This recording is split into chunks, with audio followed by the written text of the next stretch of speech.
Halo, selamat datang dalam video saya. Saya Franky Brepit Joya Pinento dari Prodi Hubungan Internasional akan mempresentasikan tugas saya dalam mata kuliah Sistem Politik Indonesia yang berjudul Politik Identitas dalam Pilpres 2024. Next. Pertama-tama kita harus mengetahui dulu apa itu arti dari politik identitas.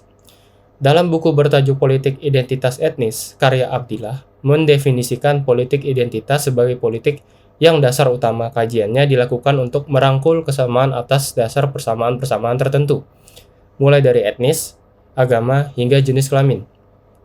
Ada juga menurut Lukmantoro yang mendefinisikan politik identitas itu adalah politis untuk mengedepankan kepentingan-kepentingan dari anggota-anggota suatu kelompok karena memiliki kesamaan identitas atau karakteristik, baik berbasiskan pada ras, etnisitas, gender, atau keagamaan. Jadi dapat kita simpulkan bahwa politik identitas itu merujuk pada posisi atau tindakan politik yang berdasarkan pada pengalaman, karakteristik, dan identitas individu atau kelompok seperti ras, gender, agama, atau budaya. Hal ini mencakup upaya untuk memperjuangkan hak-hak individu atau kelompok yang telah mengalami diskriminasi atau marginalisasi, serta memperjuangkan representasi politik yang lebih inklusif dan adil. Next, ada Pilpres 2024. Pemilihan umum Presiden Indonesia pada tahun 2024 atau Pilpres 2024 merupakan sebuah proses demokrasi yang diadakan untuk menentukan Presiden dan Wakil Presiden Republik Indonesia untuk masa bakti 2024 sampai 2029. Pada tanggal 24 Januari 2022, DPR mensahkan pemilihan presiden atau Pilpres dan pemilihan legislatif atau Pileg pada 14 Februari 2024. Kesepakatan yang diambil bersama pemerintah dan penyelenggara pemilu tersebut diambil pada rapat gelar pendapat di gedung Komisi 2 DPR. Isu politik identitas di Indonesia yaitu Indonesia memiliki keberagaman suku, agama, ras, dan budaya yang sangat besar, dengan ribuan suku bangsa, bahasa, dan kepercayaan yang berbeda-beda. Keberagaman ini yang dimiliki Indonesia membuat politik identitas mudah dimanfaatkan oleh calon politikus untuk memenangkan dukungan pemilih. Faktor identitas seperti suku, agama, ras, dan budaya dapat digunakan dengan program khusus atau janji-janji politik yang menarik bagi kelompok tertentu untuk mencapai suatu tujuan politik yang dimiliki oleh calon politikus tersebut. Politik identitas berpotensi merusak prinsip-prinsip demokrasi yang berusaha mewujudkan keadilan sosial dan persamaan hak bagi seluruh warga Indonesia. Jika politik identitas semakin kuat, maka prinsip-prinsip demokrasi tersebut dapat terancam dan mengakibatkan ketidakadilan sosial, ketidaksetaraan hak, dan hilangnya kebebasan individu.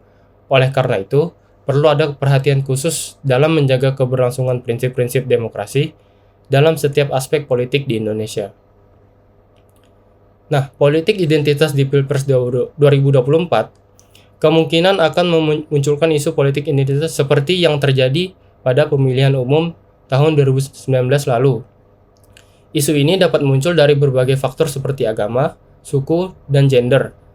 Para politisi kemungkinan akan memanfaatkan isu ini untuk memperoleh dukungan dari kelompok-kelompok tertentu.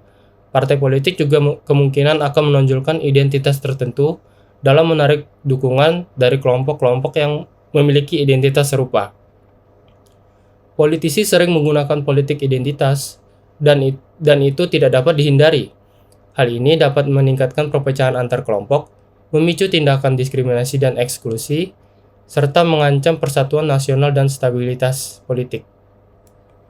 Nah, oleh karena itu, diharapkan bahwa dengan semakin matangnya kesadaran politik masyarakat Indonesia, khususnya di kalangan generasi Z, isu-isu politik yang terkait dengan identitas dan disertai dengan provokasi dan kebencian tidak akan menjadi faktor utama dalam menentukan pilihan dalam pemilu 2024 yang akan datang.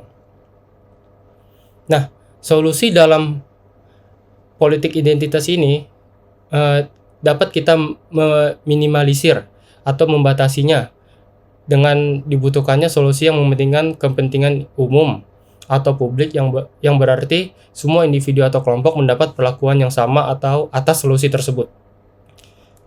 Nah, solusi yang pertama itu dapat kita ambil yaitu sosialisasi politik kepada masyarakat. Dengan sosialisasi politik yang diterapkan kepada masyarakat, agar masyarakat mendapat edukasi tentang politik. Sosialisasi politik dapat meningkatkan kesadaran masyarakat tentang hak-hak dan kewajiban politik mereka serta pentingnya berpartisipasi dalam proses demokrasi. Yang kedua, kita dapat menanamkan nilai-nilai persatuan dalam diri kita sendiri. Pentingnya menanamkan nilai-nilai persatuan dan kesatuan dengan berpedoman pada 4 pilar kebangsaan kepada diri sendiri dalam memperkuat keberlangsungan demokrasi dan stabilitas politik di Indonesia tidak dapat diabaikan.